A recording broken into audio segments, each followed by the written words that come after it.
Menjelang bulan kemerdekaan 17 Agustus, banyak kegiatan masyarakat dan instansi mengalami peningkatan, seperti karnaval, panggung hiburan, perlombaan, dan kegiatan sosial lainnya. Pemkab Magetan bersama MUI saat ini tengah melakukan koordinasi. Koordinasi tersebut dilakukan untuk menyikapi fenomena pro dan kontra terkait penggunaan sound horeg yang dianggap meresahkan warga, mengganggu lingkungan, bahkan mengakibatkan perusakan fasilitas umum dan berdampak negatif terhadap kesehatan. Merespons fenomena sound horeg, Wakil Bupati Magetan, Suyatni Priasmoro, tengah berkoordinasi dengan MUI Magetan untuk membatasi penggunaan sound horeg, agar tidak menimbulkan keresahan di tengah masyarakat. Menurut Suyatni, keputusan yang diambil oleh MUI dan Pemkab melalui dinas terkait dilakukan secara komprehensif, melalui proses kajian bersama para pemangku kepentingan. Pembatasan ini juga dipastikan tidak mematikan usaha para penyedia jasa sewa sound system. Pertama, kita tadi koordinasi dengan Majelis Ulama Indonesia.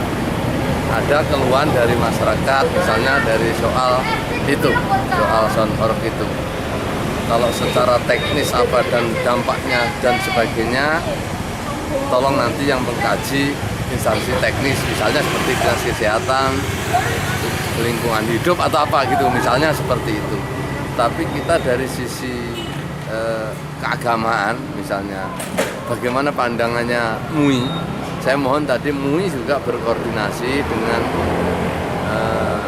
instansi lain, dengan elemen lain untuk menyikapi soal sound horeg ini. Sebaiknya harus bagaimana?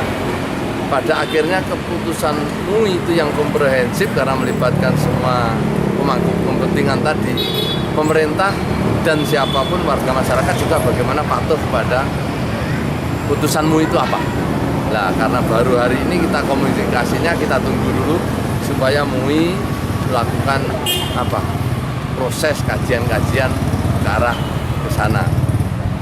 Kita mendengar tentu keresahan sebagian masyarakat, tapi yang tepat bagaimana biarlah MUI yang memformulasikan rumusannya dan nanti akan menjadi bahan pertimbangan penting bagi pemerintah. Saya kira itu poinnya. Pak Wagub, ini kan mendekati perayaan 17 Agustus. Ya. Mungkin ada himbauan-himbauan untuk warga maupun jasa penyewa sound itu?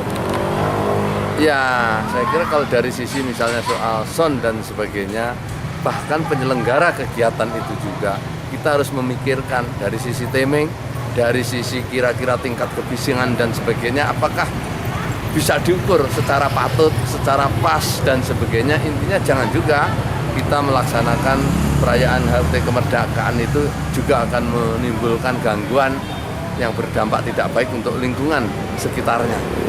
Nah, di sisi lain kami menyarankan kegiatan-kegiatan Agustus juga diisi dengan kegiatan yang menumbuhkan gotong royong yang bisa juga mengurangi problem bersama. Contohnya, misalnya gotong royong bagaimana mengatasi sampah di lingkungan sekitar kita. Kotor-kotor itu bagaimana kita bersihkan. Selokan-selokan yang buntu dan sebagainya bagaimana bisa kita cangkuli lewat cara gotong royong. Itu lebih produktif dalam rangka untuk mengisi Agustusan. Bukan hanya saja, tapi bagaimana kebersamaan, kesatuan kita untuk memecahkan masalah bersama. Itu jauh lebih penting, saya kira itu. Jelang perayaan bulan Agustus, bulan kemerdekaan Republik Indonesia ke-80, penuh dengan kegiatan hiburan. Agar penggunaan sound tidak berlebihan, menimbulkan kegaduhan dan keresahan, sesuai fatwa MUI Jawa Timur, yang menyatakan haram karena banyak mudaratnya. Dari Magetan, Jawa Timur, Tim Liputan Pewarta mengabarkan.